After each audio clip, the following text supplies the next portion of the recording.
So guys start करते हैं अपना मार्केट एनालिसिस वीडियो। इस वीडियो में हम लोग देख रहे होंगे अगले वीक मार्केट कहाँ मोमेंटम कर सकता है और हम लोग मंडे को किन लेवल्स के ऊपर एक अच्छा रैली एक्सपेक्ट कर सकते हैं। तो स्टार्ट करते हैं। देखो वीकली टाइम फ्रेम पे अगर आप निफ्टी को देखोगे तो बहुत अच्छी जगह से सपोर्ट लेके गया है, एक स्ट्रॉन्ग एरिया है, ठीक है। एंड वीकली टाइम फ्रेम पे एक स्ट्रॉन्ग कैंडल बना है बॉटम पे, ठीक है। तो हम लोग बिना बायसनेस के बोलेंगे कि हाँ यहाँ पर मार्केट थोड़ा सा बुलिश होने का कोशिश कर रही है, अच्छा सपोर्ट है, ठीक है। सही जगह पे सपोर्ट लिया हुआ, देखो यहाँ पर एक बार डाउन गया था, ब्रेकआउट आया, उसके बाद यहाँ पर सपोर्ट लेने का कोशिश कर रहा है। तो हम लोग बोलेंगे ठीक है यार, वीकली टाइम फ्रेम पे सपोर्ट तो है और सपोर्ट ले भी लिया है मार्केट, ठीक है। अभी मार्केट बुलिश होगा कि नहीं होगा वो कुछ प्राइस एक्शन को देखकर हम लोग कंफर्म करते हैं कि बुलिश होगा कि नहीं होगा। देखो अगर मैं डाउन ट्रेंड का बात करूं तो मार्केट यहां से कहीं डाउन ट्रेंड पे था, ठीक है। यहां से कहीं डाउन ट्रेंड पे जा रहा था मार्केट बार बार, और लास्ट टाइम इसने यहां तोड़ा था, इसको इस लेवल को तोड़ा था। तो जब तक इसके ऊपर नहीं निकल जाता तब तक तो कोई चांस ही नहीं होता बुलिश होने का, ठीक है। जब तक इसके ऊपर नहीं निकलता तब तक तो बुलिश होने का चांसेस नहीं होता है। हाँ, सपोर्ट कंफर्मेशन मिल गया है, लेकिन बुलिश होगा कि नहीं होगा ये हम लोग इस वाले रेड कैंडल के ऊपर बोलेंगे, ठीक है। इस ये वाला रेड कैंडल कहाँ है वीकली टाइम फ्रेम पे? 15892, 15900 मान लो। तो यानी कि 16000, 100 पॉइंट का अगर बफर लेते हो तो 16000 के ऊपर हम लोग बोल सकेंगे, क्योंकि राउंड नंबर भी है।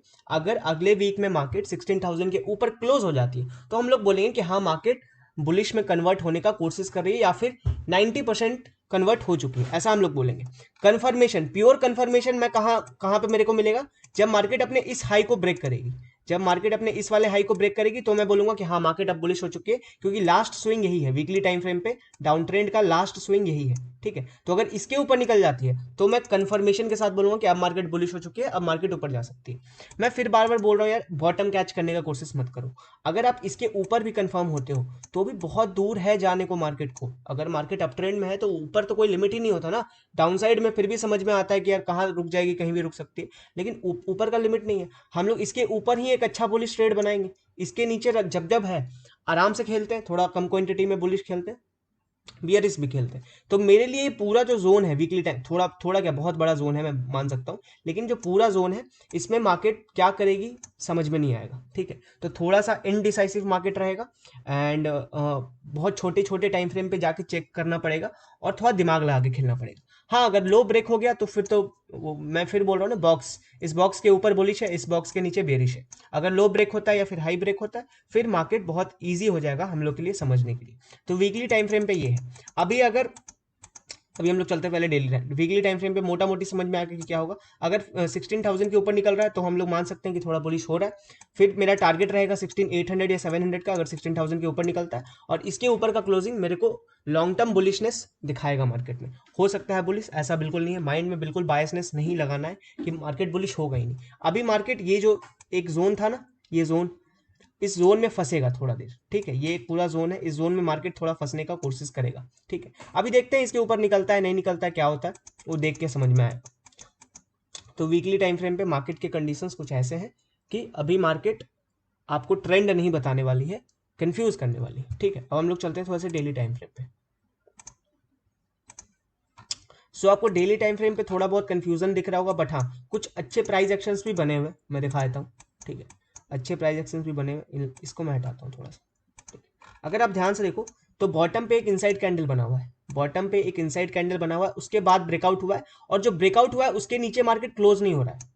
उसके नीचे देखो एक दिन बेरिश आया भी था मार्केट, लेकिन उसके नीचे क्लोज नहीं हुआ। तो ये भी थोड़ा बहुत हम लोग को कन्विंसिंग पार्ट लग सकता है अपसाइड के लिए, अपसाइड के लिए हम लोग थोड़ा सा कन्विंस हो सकते हैं, ठीक है। तो डेली टाइम फ्रेम पे भी थोड़ा सा अपसाइड कन्विंस लग रहा है। अभी हुआ है कि नहीं हुआ हम लोग वीकली टाइम फ्रेम पे देखें। बट अगर डेली टाइम फ्रेम पे मेरे से पूछोगे तो किन लेवल्स के ऊपर मैं थोड़ा सा मतलब बुलिश खेलना पसंद करूंगा, वो होगा ये वाला लेवल। अगर इसके ऊपर निकलता है मार्केट, वही इसके ऊपर निकलता है तो पूरा ये गैप बचा हुआ है, ये जो गैप आया था ना, ये गैप शायद एक दिन में कवर होगा, गैप अप दे के कवर होगा, ओवरनाइट कवर होगा। बट हाँ, इसके आसपास अगर क्लोज होता है या इसके ऊपर इंट्राडे में भी निकलता है तो मैं ये गैप खेलना पसंद करूंगा, चाहे ओवरनाइट हो चाहे इंट्राडे में हो, ठीक है। तो ये गैप के ऊपर हम लोग मार्केट को बुलिश देख रहे होंगे, और जब तक इस लाइन के ऊपर नहीं आता तब तक हम लोग कोई भी ट्रेड नहीं बनाएंगे, चाहे बुलिश का या बेरिश का। इस लाइन पे आने के बाद देखना है कि रिजेक्शन ले रहा है कि ब्रेकआउट दे रहा है। तो डेली टाइम फ्रेम पे भी ये वाला लाइन बहुत इंपॉर्टेंट है 15900 का, बिकॉज लास्ट टाइम भी निफ्टी यहीं से फॉल की थी, एक बार और ट्राई मारी थी, यहाँ से बड़ा वाला फॉल आया है, तो क्योंकि ये बड़ा वाला फॉल आया हुआ है यहीं से, तो यहाँ पर अच्छे खासे सेलर्स होंगे, मैं ये एक्सपेक्ट कर रहा हूँ। मेरे को देखना है कि जब यहाँ पर मार्केट आता है तो सेलर कैसे रिएक्ट करते हैं, ठीक है। तो डेली टाइम फ्रेम पे भी 15900 का लेवल बहुत इंपॉर्टेंट है। डाउन साइड में मैं अभी कुछ नहीं बोलूंगा जब तक मार्केट 15400 को एक तरह से सपोर्ट ले रहा है, ठीक है, क्योंकि यहाँ पे इनसाइड कैंडल बन के ब्रेकआउट हुआ है और ऊपर, तो मेरे लिए एक पूरा ही नो ट्रेडिंग जोन रहेगा डेली टाइम फ्रेम में, ठीक है। 15900 के ऊपर ही मैं प्ले करने का कोशिश करूंगा और 15400 के नीचे मैं डाउन साइड का प्ले करने का कोशिश करूंगा। डाउन साइड में अभी थोड़ा सा प्रॉब्लम है, 15400 टूटता है तो एक सपोर्ट लेने यहाँ पर जरूर आएगा 15200 के आसपास। हाँ, ये टूट गया तो फिर 15000 पे एक सपोर्ट है, वहां पर भी हम लोग थोड़ा बहुत सपोर्ट देख लेंगे। और अगर 15000 टूटा तो फिर ये फ्री फॉल वाले कंडीशन में चला जाएगा, 1000 पॉइंट गिर सकता है, ठीक है। तो अभी डाउन साइड में ज्यादा नहीं देख रहा हूँ, क्योंकि देखो मार्केट क्योंकि टर्न हो रही है, मार्केट के साथ हम लोग को भी अपना माइंडसेट को बदलना होगा। फॉलिंग मार्केट था, पैसा कमा लिया, अब मार्केट फॉल नहीं कर रही है, तो हम लोग को माइंडसेट धीरे धीरे चेंज करना है कि शायद मार्केट ऊपर आ सकती है। एक बायसनेस लेके नहीं बैठना है कि मार्केट सिर्फ गिरती है, ऊपर आती ही नहीं, ठीक है। तो किसी पॉइंट पे समझना होगा कि हाँ मार्केट ऊपर भी आ रही है, वरना अगर हर दिन ये माइंड लेके चलेंगे गिरेगा गिरेगा तो शायद पैसे नहीं बन पाएंगे, ठीक है। तो डेली टाइम फ्रेम पे एक नो ट्रेडिंग जोन है मेरे लिए 15900 एंड 15400 का, इसके बीच में मार्केट वोलेटाइल हो सकती है, अप्स एंड डाउन्स खेल सकती है, ट्रैप कर सकती है, तो यहाँ पर थोड़ा सा आपको संभल के खेलना होगा, ठीक है। अगर मैं 15 मिनट का बात करूँ तो मैं बहुत सिंपल रखूंगा, ज़्यादा टफ नहीं रखूंगा। लास्ट टाइम मार्केट जहाँ से सपोर्ट ली है ये मेरे लिए अभी भी सपोर्ट है, देखो ये वाला लेवल मेरे लिए अभी भी सपोर्ट है। इसके नीचे आता है तो हम लोग मार्केट को शॉर्ट कर सकते हैं यहाँ तक के लिए, ठीक है। इन लेवल्स के लिए हम लोग को शॉर्ट कर सकते हैं मार्केट को, 15600 के नीचे शॉर्ट कर सकते हैं, 100 पॉइंट का टारगेट है 15500 तक का। और फिर ये अगर टूट गया तो वही 15400 100 पॉइंट का टारगेट है, ठीक है। अपसाइड के लिए जो डेली मतलब लास्ट मार्केट जो चला था, लास्ट मार्केट सेशन, उसका अगर हाई टूटता है या फिर जहां से मार्केट बार बार रिजेक्ट ले, देखो इसके ऊपर क्लोज नहीं हो पाई है मार्केट, ठीक है। तो अगर इसके ऊपर निकलती है मार्केट तो फिर हम लोग अपसाइड का टारगेट ले सकते हैं। कहां तक का टारगेट लेंगे? 15900 का। उसके ऊपर हम लोग मार्केट को वॉच करना पड़ेगा कि वो गैप फिल करने जा रही है कि नहीं जा रही है, बहुत ध्यान से देखना पड़ेगा। एक कंडीशन और, बहुत बड़ा गैप अप हो गया तो अवॉइड कर देना मार्केट को। अगर बहुत बड़ा गैप अप हो गया, हो सकता है बहुत बड़ा गैप अप हो और गैप कवर हो जाए, लेकिन बहुत बड़ा वाला गैप अप में अवॉइड करिएगा मार्केट को, बिकॉज वहां पर सेलर्स भी एक्टिव हो जाएंगे, जो लोग कॉल लेके गए हैं वो भी प्रॉफिट बुक करने लगेंगे, कुछ भी हो सकता है। अगर मार्केट इस बॉक्स में खुल जाती है, अगर मार्केट इसी वाले बॉक्स में खुलती है जिस जोन में आज पूरा मार्केट प्ले हुआ ना, इसके बॉक्स में खुल के कुछ करती है, तो फिर हम लोग अच्छे से काम कर पाएंगे। या फिर ऐसा हो सकता है कि गैप अप हो जाए, गैप अप हो जाए और यहाँ पर कंसोलिडेशन हो जाए अपर लेवल पे, तो फिर हम लोग को ट्यूसडे को एक अच्छा ब्रेकआउट मिलेगा। उसके अलावा कुछ भी होता है तो मैं ज़्यादा कन्विंस नहीं रहूंगा अपसाइड के लिए। बड़ा गैप अप में मैं कन्विंसिंग ट्रेड नहीं बना पाऊंगा, मैं स्ट्रैडल बनाऊंगा। अगर गैप अप हुआ बहुत हैवी वाला तो मैं एक स्ट्रैडल बनाऊंगा, फिक्स स्टॉप लॉस रखूंगा, उसके बाद ट्रेड करने का कोशिश करूंगा। बिकॉज बड़ा गैप अप के बाद मार्केट नीचे भी आ सकता है और मार्केट ऊपर भी जा सकता है, किसी भी साइड जा सकता है, हो सकता है साइडवेज भी हो जाए, ठीक है।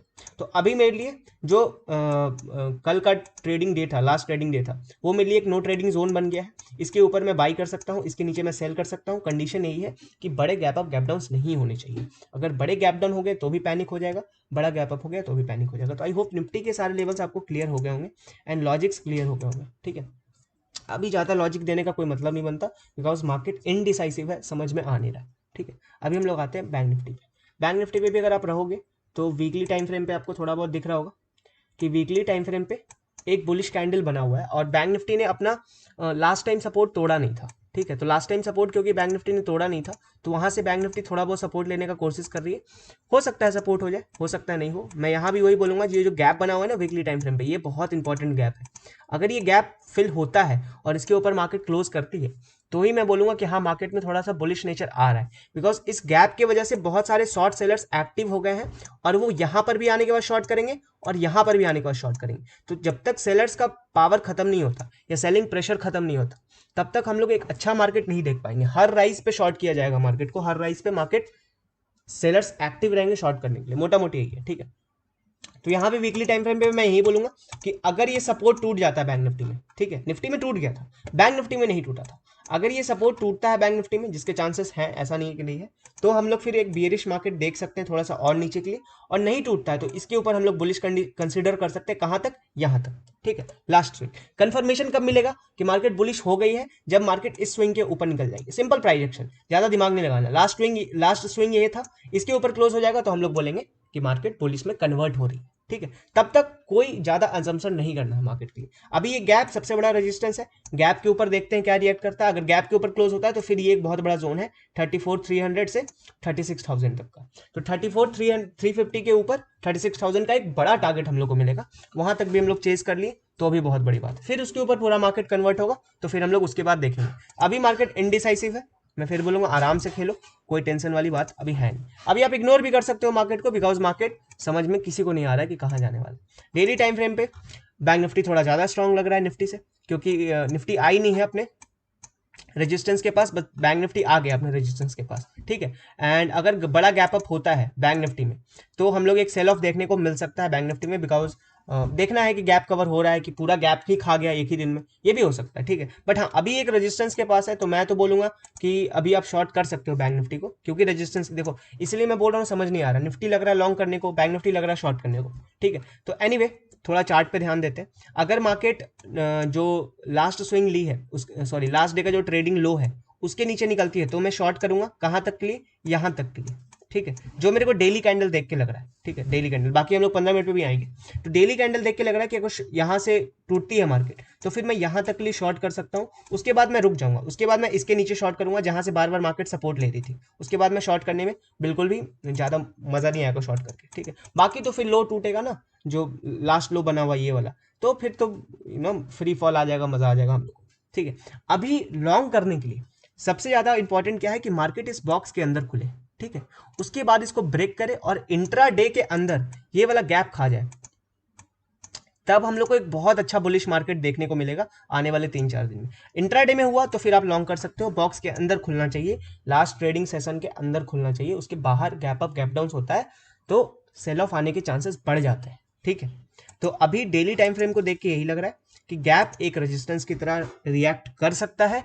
अगर गैप ये टूटता है, मैं चाह रहा हूं कि इंट्राडे में टूटे, गैप में ना टूटे, अगर इंट्राडे में टूटता है तो फिर हम लोग यहां तक की टारगेट ले सकते हैं, अच्छा टारगेट है ये, ठीक है। इसके बाद यहां पर देखना होगा कि मार्केट ये हिट करके नीचे आ रही है या फिर यहां पर कुछ प्राइस एक्शन बना के ऐसा ब्रेकआउट देगी, ऐसा ब्रेकआउट देगी या फिर ऐसा ब्रेकआउट देगी। बहुत सारे ब्रेकआउट्स हो सकते हैं, कंसोलिडेशन हो सकता है, पुल बैक लेके फिर ब्रेकआउट दे सकती है, या ब्रेकआउट लेके रिटेस्ट करके फिर जा सकती है, कुछ भी हो सकता है। तो आपको देखना होगा कितने तरह के ब्रेकआउट हो सकते हैं। एक ऐसा यहाँ आके कंसोलिडेशन करके ब्रेकआउट हो सकता है, ये एक पहला प्रोबेबिलिटी। दूसरा, ब्रेकआउट देगा अचानक से रिटेस्ट करके फिर भाग सकता है, दूसरा प्रोबेबिलिटी। या फिर यहां आया, टच किया, पुल बैक लिया, फिर ब्रेकआउट दिया, ये तीसरा प्रोबेबिलिटी। तीन प्रोबेबिलिटी का ब्रेकआउट हम लोग देख सकते हैं बैक डॉट में, बट वो यहां पर हम लोग को ध्यान से देखना पड़ेगा, यहां पर अगर पैनिक करिएगा तो ट्रैप हो जाएगा, ठीक है, यहां से कुछ भी कर सकता है market. So I hope levels clear हो गए होंगे। 15 मिनट पे भी लेवल मेरे लिए तो सेम ही रहेगा, लास्ट टाइम जहां से सपोर्ट लिया था, देखो चार्ट सेम चल रहा है, निफ्टी हो चाहे बैंक निफ्टी, अभी तो ज़्यादा प्रॉब्लम नहीं, बस वो नेचर बदल रहा है, क्योंकि बड़े टाइम फ्रेम पे ना कन्फ्यूज़न है। बड़े टाइम फ्रेम पे निफ्टी कुछ और कर रही है, बैंक निफ्टी थोड़ा थोड़ा अलग है, ज़्यादा नहीं लेकिन थोड़ा अलग, ठीक है। बाकी इंट्राडे का चार्ट सेम, इंट्राडे में ज़्यादा प्रॉब्लम नहीं हो रहा है। इंट्राडे में देखो ये सपोर्ट है, इसके नीचे मैं शॉर्ट कर दूंगा, ठीक है। अगर इसके नीचे आती है बैंक निफ्टी तो मैं शॉर्ट कर सकता हूँ, यहाँ तक के लिए मेरे को लग रहा है कि हाँ यहाँ पर आके रुक सकती है बैंक निफ्टी, यहाँ तक के लिए हो सकता है हम लोग शॉर्ट कर दे, ठीक है। और फिर लॉन्ग जाना है तो इस बॉक्स के अंदर खुल गया तब तो मजा ही आ जाएगा, उसके बाद लॉन्ग हम लोग पूरा गैप कवर कर सकते हैं, ठीक है। तो आई होप आपको सारे लॉजिक समझ में आए होंगे एंड मजा आया होगा समझ में, मतलब एक आइडिया लगा होगा कि कैसे हम लोग एनालाइज करते हैं बड़े टाइम फ्रेम पे फिर छोटे टाइम फ्रेम पे, ठीक है। मिलते हैं अगले वीडियो में, तब तक के लिए keep growing and keep learning.